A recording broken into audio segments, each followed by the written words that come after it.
നമസ്കാരം. ദിലീപ് വിഷയത്തിൽ ദിലീപിനെ അനുകൂലിച്ച് രംഗത്ത് വന്നവരിൽ എന്നും രാഹുൽ ഈശ്വർ മുന്നിലുണ്ടായിരുന്നു. നമ്പി നാരായണന് ശേഷം കേരള ചരിത്രത്തിൽ ഏറ്റവും വേട്ടയാടപ്പെട്ട വ്യക്തി ദിലീപാണെന്നും രാഹുൽ ഈശ്വർ പറഞ്ഞിട്ടുണ്ട്.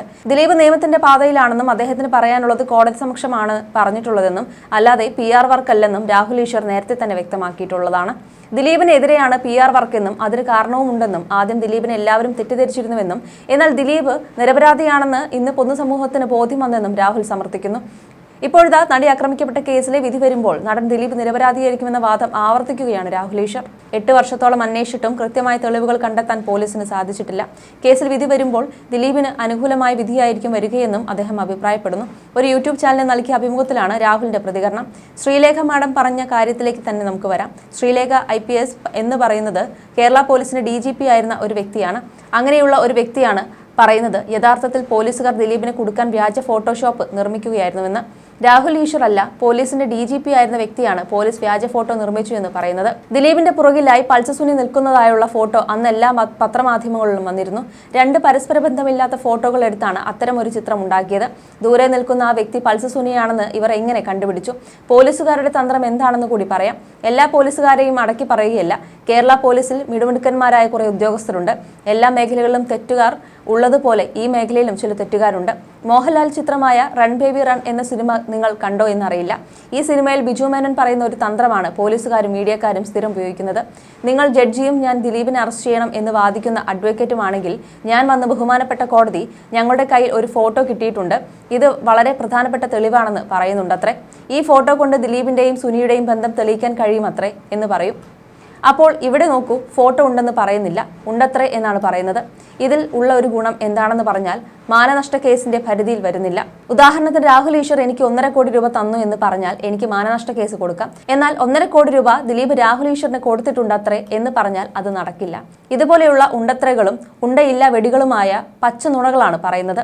എന്നെ വിശ്വസിക്കേണ്ട. 3 ഹൈക്കോടതി ജഡ്ജിമാർ ഇവിടെ ദിലീപിന്റെ കേസ് കേട്ടു. സുപ്രീം കോടതിയിലും പോയി. അവിടെയെല്ലാം ദിലീപിന് അനുകൂലമായ സമീപനം എടുക്കുന്നത് കേസിന് മെറിറ്റ് ഇല്ല എന്നതുള്ളത് കൊണ്ടാണ്. ദിലീപ് ഇതിന്റെ പിന്നിലുണ്ടോ ഇല്ലയോ എന്നുള്ളത് അതിജീവിതയ്ക്ക് അറിയില്ലല്ലോ. അതിജീവിതയെ ഈ പൾസസുനി അടക്കമുള്ള നരാധർമ്മന്മാർ ആക്രമിച്ചു. അവർക്ക് ശക്തമായ ശിക്ഷ കിട്ടണം. ആ സംഭവം നടന്ന് മാസങ്ങൾക്ക് ശേഷം പോലീസുകാരാണ് പറയുന്നത് ദിലീപ് ഇതിന് പിന്നിലുണ്ടെന്ന്.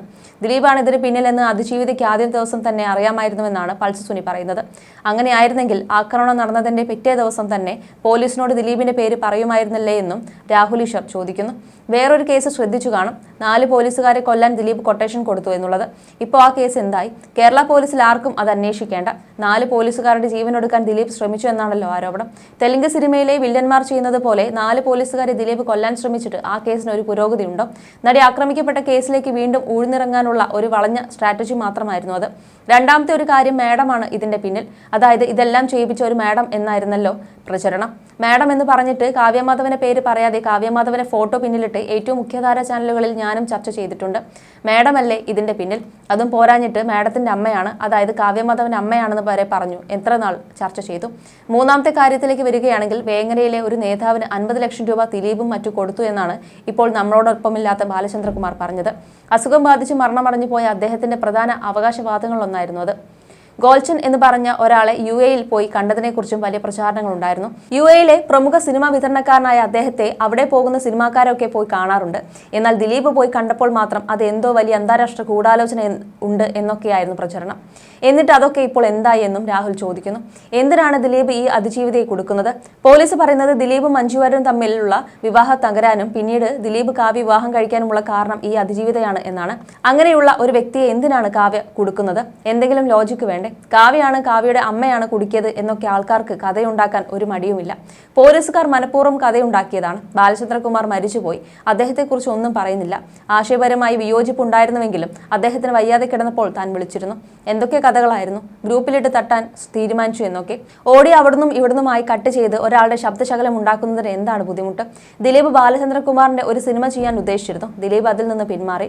ബാലചന്ദ്രകുമാർ കുറെ പേരുടെ കയ്യിൽ നിന്ന് പണം വാങ്ങിയിട്ടുണ്ടായിരുന്നു. പുള്ളി ദിലീപിനെ വിളിച്ച് പറഞ്ഞു. അവരോടൊക്കെ പറയണം തന്റെ സിനിമ ചെയ്യും, അതിനൊരു സമയം വേണമെന്ന്. ദിലീപ് അത് പറ്റില്ലെന്ന് പറഞ്ഞു. ഈ ദേഷ്യം തീർക്കാനാണ് പുള്ളി വന്നതെന്നുമാണ് രാഹുൽ ഈശ്വർ പറഞ്ഞിരുന്നത്.